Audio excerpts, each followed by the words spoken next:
Hi అండి. జనరల్‌గా ఊరికి వెళ్ళాలంటే 2 డేస్, 1 వీక్ లేకపోతే మాక్సిమం 10 డేస్‌కి ప్యాకింగ్ చేసుకుంటాం.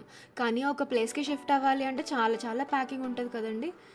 ఎలా చేసుకుంటారండి బాబోయ్! నాకైతే తీరిపోయిందసలు. ప్రెజెంట్ మనం రాజమండ్రి ఎయిర్‌పోర్ట్‌లో ఉన్నాం. చూసారా మై క్యూటీ మమ్మీ నా లగేజ్ అంతా తీసుకొచ్చేస్తుంది. అత్తమ్మగారు, మావయ్య గారు, నేను అబుదాబి వెళ్తున్నాం. మా బావగారు వాళ్ళ ఇంటికి. మా ఆయన కూడా అక్కడే ఉన్నారు. ప్రెజెంట్ టైం 7 అయింది. 9:00కి ఫ్లైట్.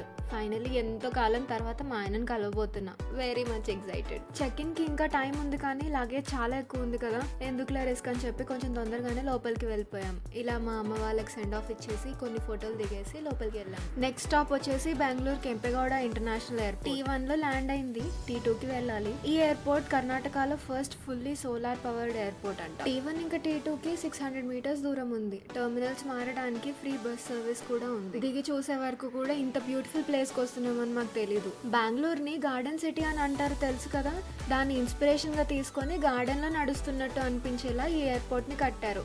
కానీ అసలు ఆ సెంటెన్స్కి చాలా న్యాయం చేశారు. ఇది ఇండియాలో one of the beautiful airports అన్నమాట. అసలు లోపలికి వెళ్ళేటప్పటికి అదొక వేరే ప్రపంచంలోకి వెళ్ళిపోయినట్టే అనిపించింది. Hanging gardens, wall gardens, step gardens, ఆఖరికి వాటర్ ఫాల్స్ కూడా పెట్టేశారండి ఎయిర్పోర్ట్ లో. మేమేమో బ్యాగ్స్ లో వెయిట్ ఎక్కువైపోయి తెచ్చుకున్న స్నాక్స్ కూడా బయట ఇచ్చేయాల్సి వచ్చింది. లాంజ్ లోకేమో జర్నీకి 4 hours ముందే అలౌ చేస్తారంట.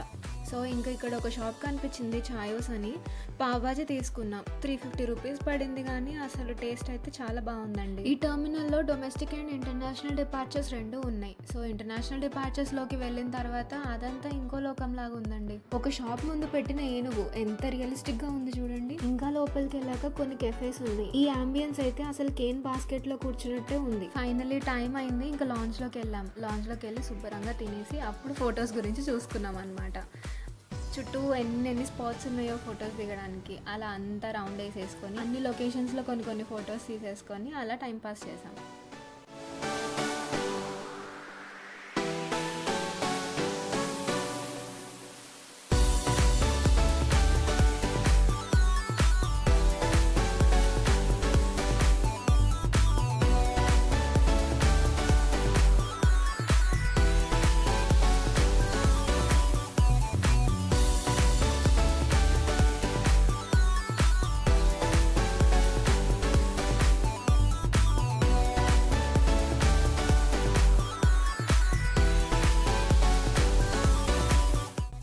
ఈ ఎయిర్పోర్ట్ మొత్తం 4000 acres ఉందంట. అసలు మేమున్న లాంచ్ దగ్గర నుంచి గేట్ దగ్గరికి వెళ్ళాలంటేనే ఒక 6 to 7 ట్రావెల్ లెటర్స్ ఎక్కాల్సి వచ్చింది. మొత్తానికి బెంగళూరు నుంచి అబుదాబి అయితే రీచ్ అయిపోయాం. అబుదాబి జాయద్ ఇంటర్నేషనల్ ఎయిర్పోర్ట్ ని 2024లో వరల్డ్ లోనే మోస్ట్ బ్యూటిఫుల్ ఎయిర్పోర్ట్ గా ప్రకటించారు. మేము అక్కడికి వెళ్ళేటప్పటికి నైట్ 11:30 అయిపోయింది.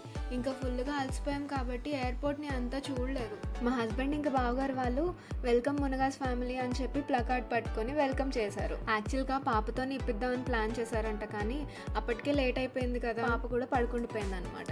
100% రీసైక్లబుల్ గ్రీన్ బొకే కూడా ఇచ్చారు. సో నెక్స్ట్ డే మా ఇంట్లో ఏం కూర వండామో మీరైతే గెస్ట్ చేసేసే ఉంటారు. ఆన్సర్ తెలిస్తే తప్పకుండా కామెంట్ చేయండి. ఇటువంటి మరిన్ని వీడియోస్ కోసం ఈ ఛానల్ని సబ్స్క్రైబ్ చేయండి.